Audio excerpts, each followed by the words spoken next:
dias eu comecei a assistir o Dr. House. E por mais que ele seja conhecido pela forma dura, sarcástica de se comunicar, não foi isso que mais me marcou.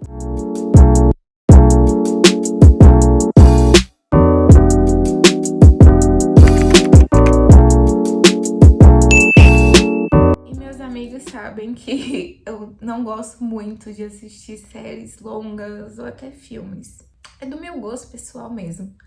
Mas essa série me marcou muito. E o que prendeu mesmo foi o jeito que ele enxerga, como ele recusa qualquer explicação que seja rasa demais. Como ele não se contenta com respostas óbvias, mesmo que todo mundo ali aceite. E principalmente, como ele quer entender tudo até o fim. E eu percebi que talvez essa seja a maior lição que a série quer nos passar. E passar para quem tá tentando aprender de verdade.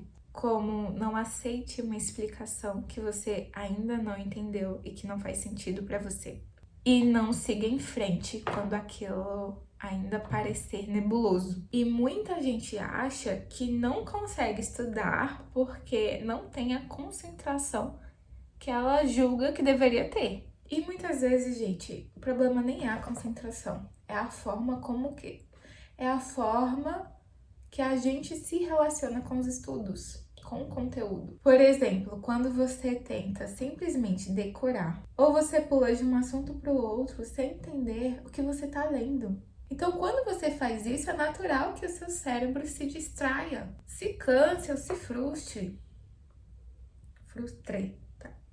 O aprendizado verdadeiro, ele começa quando a gente diz para si mesmo: isso aqui ainda não faz sentido e eu não vou fingir que faz. E em vários episódios, eu não vou dizer que todos, mas é uma frase comum do Dr. House. Ele fala abertamente que não trata sintomas. Ele busca causas. Em diversas cenas, ele pede para que os médicos dele vá para casa dos pacientes para descobrir realmente como é que o problema aconteceu. O paciente pode falar o que ele quiser. Ele pode tanto dizer a verdade como dizer a mentira de como era o seu estilo de vida e como é que ele acha que poderia ter ocasionado a doença. Mas o Dr. House, ele vai na raiz do problema.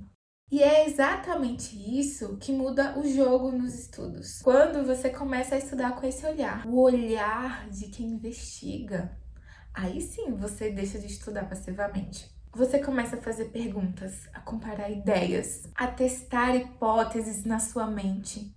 E isso é maravilhoso. Você para de ser alguém que repete ou engana a si mesmo, dizendo que está estudando, quando você só está lendo material, e passa a ser alguém que entende realmente e de verdade, de modo aprofundado. E entender é sempre muito mais poderoso do que só memorizar. Uma coisa que tem me ajudado é transformar o conteúdo que eu estudo como se fosse pequenas investigações. Ao invés de simplesmente aceitar o que o conteúdo diz, eu me pergunto, por que assim?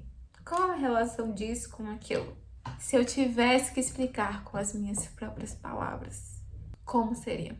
E claro, esse tipo de estudo exige mais energia, sim, no começo, mas ele também te poupa do desgaste de ter que continuar revisando 1 milhão de vezes e continuar se sentindo que não sabe de muita coisa. Repito novamente, eu tenho repetido isso ao longo de muitos vídeos, que quando você entende profundamente, o conteúdo se fixa. Ele se torna parte do seu raciocínio, da sua lógica, da sua compreensão. Hora da reflexão. E queridos, assim, tirando um tempo para fazer uma reflexão, talvez seja por isso que eu tenha me identificado por uma parte tanto com House. Não pelo jeito direto e pelo ceticismo, mas por esse incômodo com o superficial. essa inquietação quando alguém dá uma resposta pela metade, esse desejo quase teimoso de ir até o fim, de entender de verdade, mesmo que isso leve tempo. E se tem uma coisa que os estudos exigem de quem quer crescer, é justamente isso, um certo desconforto com o superficial. Talvez uma decisão, né? Silenciosa, uma decisão que não é dada aos berros, de uma decisão de não passar por cima daquilo que você ainda não sabe. Porque no fundo, quem aprende bem é quem tem coragem de continuar perguntando.